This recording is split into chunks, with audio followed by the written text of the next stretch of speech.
बिस्मिल्लाहिर्रहमानिर्रहीम। अस्सलाम वालेकुम एवरीवन। मैं हूं एडवोकेट अकील अहमद और आप देख रहे हैं पाक टैक्स लॉयर। आज का जो हमारा टॉपिक है वो ये है कि सेल टैक्स की रजिस्ट्रेशन कैसे की जाती है 2024 में।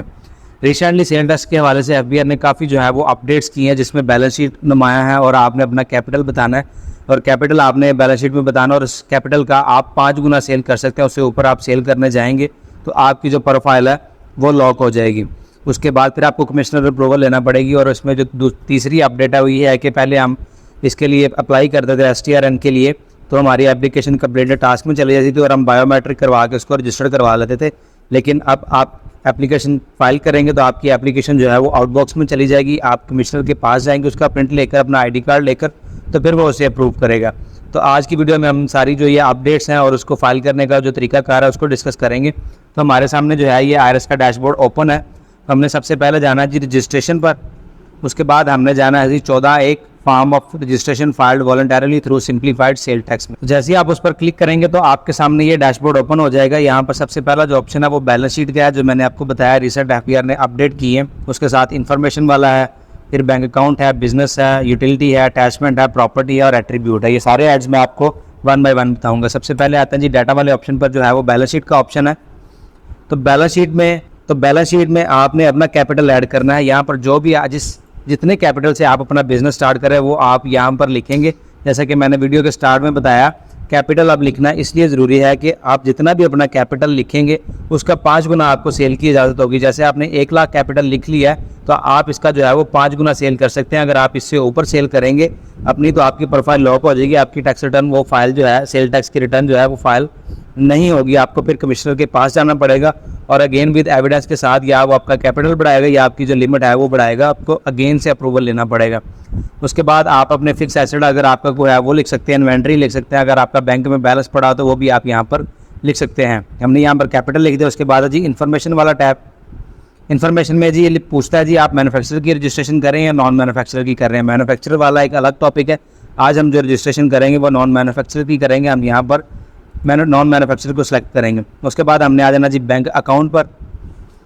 बैंक अकाउंट पर आपने जिस बैंक में आपने अपना अकाउंट जो है वो ओपन करवाया हुआ है, आपने उसकी कंप्लीट जो है वो डिटेल देनी है। तो आपने यहाँ से जाना जी प्लस वाले ऑप्शन पर। यहाँ से आपने सेलेक्ट करना जी टाइप अकाउंट। उसके बाद आपने उसकी फॉर्म जो है वो सिलेक्ट करनी है जी कौन सी है। उसके बाद आपने इंस्टीट्यूशन बताना है। इंस्टीट्यूशन में आपने जहाँ पे आपकी ब्रांच है आपने उसका कंप्लीट एड्रेस लिखना है। तो जो ये FBR के डाटा में आपके जो ब्रांच है मुतलका उसका कंप्लीट एड्रेस आएगा यहाँ। तो हमारे पास ये आगे हमने इसे यहाँ से सेलेक्ट कर लेना। सेलेक्ट करने के बाद आपसे ये IBFT और IBAN नंबर जो है आपसे ये पूछेगा। आपने यहाँ पर अकाउंट नंबर लिख देना है अपना। उसके बाद आपने यहाँ पर जो है अपना IBAN नंबर लिख देना है। IBAN नंबर लिखने के बाद आपने करेंसी सेलेक्ट करनी है पे आपके अकाउंट्स में कौन से पैसे आते हैं। तो हमारे PKR आते हैं, हम वही सेलेक्ट करेंगे। उसके बाद आपने उसकी ओपनिंग डेट लिखनी है। उसके बाद आपने उसकी कैपेसिटी बतानी है, आप उसके ऑनर हैं, और शेयर्स में बताना अगर आपका जॉइंट अकाउंट नहीं है तो आप उसके 100% के ऑनर हैं। तो आपने इसे यहाँ से ओके कर देना है। जैसे ही ओके करेंगे तो आपका ये अकाउंट ऐड हो जाएगा। आपने यहाँ से इसे ओके कर देना है। उसके बाद आपने आ जाना जी बिजनेस पर आने के बाद आपने सबसे पहले यहाँ पर प्लस पर क्लिक करना है और यहाँ से आपने अपना बिजनेस जो है वो नेम लिखना है। यहाँ से आपने इसकी एक्विजिशन डेट लिख देनी है और यहाँ से आपने उसकी कैपेसिटी जो है वो सिलेक्ट करनी है, आप उसके ऑनर हैं। और फिर आपने यहाँ पर उसकी जो है वो सारी डिटेल लिखनी है, उसकी प्रिंसिपल लाइन जो है वो सिलेक्ट करनी है। तो आप यहाँ से प्लस पर क्लिक करेंगे और यहाँ से आप प्रिंसिपल एक्टिविटी पर ओके करेंगे। उसके बाद आपने सेक्शन वाले पर यहाँ पर जो सर्च बार बनी है आपने इसको ओके करना है और यहाँ से अपनी जो है वो आपने कैटेगरी लिखनी है। आपने अपनी कैटेगरी लिखनी कि आप क्या करना चाहते हैं उस बिज़नेस का, कौन सा बिज़नेस, आपकी प्रिंसिपल लाइन कौन सी है। यहाँ से हम इसे सिलेक्ट करेंगे। सेलेक्ट करने के बाद आपने उसकी स्टार्ट डेट लिख देनी है और यहाँ से आपने ओके कर देना है। जैसे ही से ओके करेंगे आपके बाद ये वाला ऑप्शन आएगा, आपने यहाँ से भी ओके कर देना। उसके बाद आपने यूटिलिटी वाले ऑप्शन पर आना है। यूटिलिटी वाला ऑप्शन आपका अनलॉक नहीं है, ये मैं आपको वीडियो में आगे चल के बताऊँगा ये कैसे जो है वो अनलॉक होगा।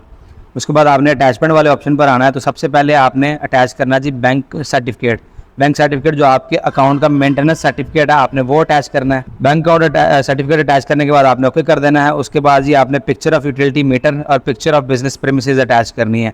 ये आपने वो पिक्चर्स अटैच करनी है जो कि जियो टैग हो। जियो टैग को मैं एक्सप्लेन करता हूँ। आपकी कैमरा सेटिंग में एक ऑप्शन होता है, जब सेटिंग में आप जाएंगे वहाँ से आपको एक ऑप्शन देगा जियो टैग पिक्चर।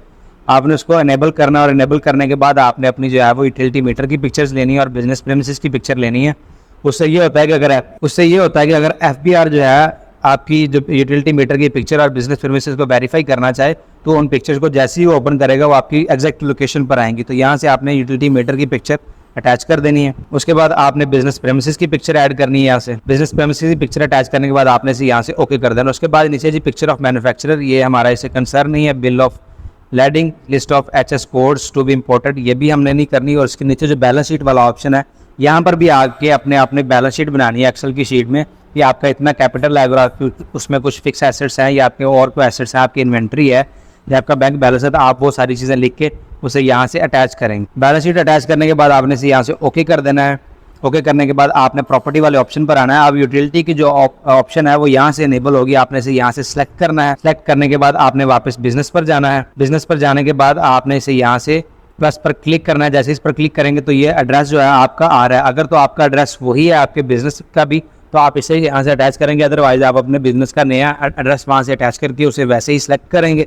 देन आप वापस यहाँ पर आकर इसको अटैच करेंगे। यहाँ से आपने इसे ओके कर देना है और यहाँ से आप ओके करेंगे। जैसे ही इसे ओके करेंगे तो आप यूटिलिटी वाले ऑप्शन पर वापस आएंगे तो आपके पास जो है ये सारा जो अनलॉक हो चुका है। आपने इसे यहाँ से सिलेक्ट करना है। सिलेक्ट करने के बाद आपसे ये जो है ये प्लस वाले ऑप्शन पर जो है आपसे डिटेल्स मांगेगा,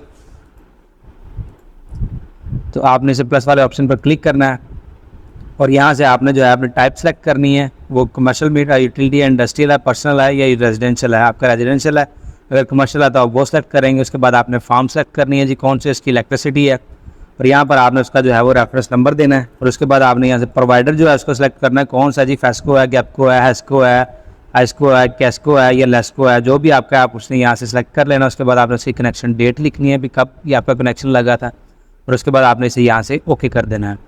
जैसे ही इसे ओके करेंगे तो आपकी सारी डिटेल जो है वो यहाँ पर अपडेट हो जाएगी। उसके बाद एक ऑप्शन जो मैंने आपको नहीं बताया वो एट्रीब्यूट वाला है। एट्रीब्यूट में अगर आप कोई टेम्परेरी रजिस्ट्रेशन करना चाहते हैं STRN की, तो आपने इसे तब प्लस पे जाके इसकी जो है वो डिटेल्स देनी है, लेकिन हमने टेम्परेरी नहीं करनी है, हमने परमानेंट करनी है। और हम सिंपल इसे यहाँ से सेव करने के बाद सबमिट कर देंगे। जैसे ही हम इसे सबमिट करेंगे तो आपकी जो ये एप्लीकेशन है ये आउटबॉक्स में चली जाएगी। तो आपकी जो ये एप्लीकेशन है ये आउटबॉक्स में चली जाएगी। उसके बाद आपने उस एप्लीकेशन का प्रिंट लेना है। अगर आप इंडिविजुअल पर्सन है और आपने साथ ID कार्ड की कॉपी लेनी है तो आपने अपने मुतलका कमिश्नर के पास चले जाना है और वो आपकी एप्लीकेशन जो है वो अप्रूव कर देगा। और उसके बाद आपने 30 दिन के अंदर अंदर अपनी बायोमेट्रिक करवानी है, तो आपका जो STRN है वो आपका यस लिखा आ जाएगा। अगर आपकी कंपनी है या आपकी AOP है तो आपके जो बाकी मेंबर्स हैं आपने उनकी तरफ से अथॉरिटी लेटर लेना है, उस एप्लीकेशन का प्रिंट लेना है और अपने ID कार्ड की कॉपी लेके सेम प्रोसीजर आपने अडॉप्ट करना है, तो आपके STRN की जो रजिस्ट्रेशन है वो कंप्लीट हो जाएगी। तो आज की हमारी वीडियो कंप्लीट हो गई है। उम्मीद है आपको मेरी वीडियो पसंद आएगी और आप इससे सीखेंगे भी। मज़ीद अगर आपको कोई इसमें कन्फ्यूजन है या आपको किसी बात की समझ नहीं आई तो जो नीचे WhatsApp नंबर चल रहा है आप उस पर हमसे रब्ता भी कर सकते हैं। तो मज़ीद ऐसी वीडियोस देखने के लिए आप हमारे चैनल को सब्सक्राइब भी कर सकते हैं और आप हमें मज़ीद दिए गए social media platform Facebook, Instagram और टिकटॉक पर फॉलो भी कर सकते हैं। तो मिलते हैं आइंदा किसी ऐसी नई वीडियो में किसी नए टॉपिक के साथ। तब तक के लिए अल्लाह।